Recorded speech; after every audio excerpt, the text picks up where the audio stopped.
اگر وہ یہودی ایجنٹ تھا تو اس نے پھر اسرائیل کی حیثیت کو تسلیم کیوں نہیں کیا؟ کس چیز کا خوف تھا جس نے اس کو روکے رکھا؟ اگر کسی چیز کا خوف تھا تو اس کو اپنے خدا کا خوف تھا، اسے فلسطین کے لوگوں کا خوف تھا، اسے دنیا کے ان مسلمانوں کا خوف تھا جو اسلام کی بات کرتے ہیں اور جہاں جہاں ظلم ہو رہا ہے ان کے حوالے سے آواز اٹھانا اپنا اولین فرض سمجھتے ہیں۔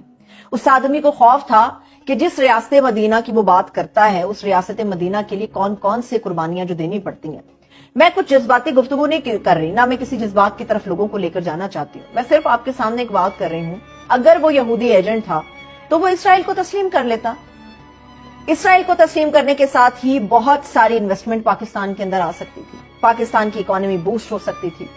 جو مغربی ممالک پاکستان کے اوپر پریشر ڈالنے کی کوشش کر رہے تھے یا ڈال رہے تھے انکلوڈنگ امریکہ، تو پاکستان کے لیے تو بڑے اچھے تھے، بڑے بہترین راستے تھے۔ وہ لسٹ جو ہے فیٹف کی تھی اور ہم کہتے تھے آج نہیں کل نہیں پرسوں پاکستان گیا، اس فیٹف کی لسٹ سے بھی ہم مکمل طور پہ نکل سکتے تھے۔ پاکستان میں دودھ اور شہد کی نہریں بہہ سکتی تھی، کیونکہ جس کنٹری نے اسرائیل کو ایکسپٹ کیا، اس کی حیثیت کو تسلیم کیا، ان کے اندر ہم نے دیکھا کہ دودھ اور شہد کی نہریں بہی، تعلقات اچھے ہو گئے، دفاعی لحاظ سے بھی، اکانومی کے لحاظ سے بھی۔ بہت بڑے بڑے انویسٹرز تھے جنہوں نے اپنا سرمایہ انویسٹ کر دیا۔ پاکستان کے اندر اس شخص نے ایسا نہیں کیا۔ تحریک انصاف کے چیئرمین نے کیا کیا؟ وہ اقوام متحدہ گیا۔ وہ واحد آدمی ہے پاکستان کی سیاسی ہسٹری کے اندر، اگر آج کے سیاستدانوں کی ہم بات کرتے ہیں، جسے آئرن مین اس لیے بھی کہا جاتا ہے کہ دنیا کی آنکھوں میں آنکھیں ڈال کے اس آدمی نے اسلامو فوبیا کے حوالے سے آواز بلند کی اور دنیا نے تسلیم کیا کہ جو رویہ مسلمانوں کے ساتھ رکھا جاتا ہے وہ غلط ہے۔ اگر وہ یہودی ایجنٹ تھا، یہودی لابی کا لانچ کردہ تھا، تو اس کو کیا ضرورت تھی؟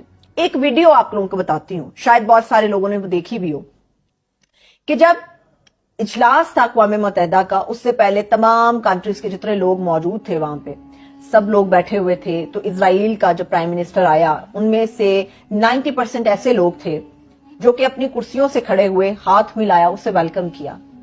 مگر تحریک انصاف کا چیئرمین اپنی کرسی پر موجود رہا، بیٹھا رہا، اٹھنا تو دور کی بات، اس آدمی نے دیکھنا بھی پسند نہیں کیا۔ پھر کس طرح سے الزام لگایا جاتا ہے کہ اسرائیل نے تحریک انصاف یا اس کے چیئرمین کی حمایت کر دی اس کے لیے، اور یہ ثابت کیا وہ یہودی ایجنٹ ہے۔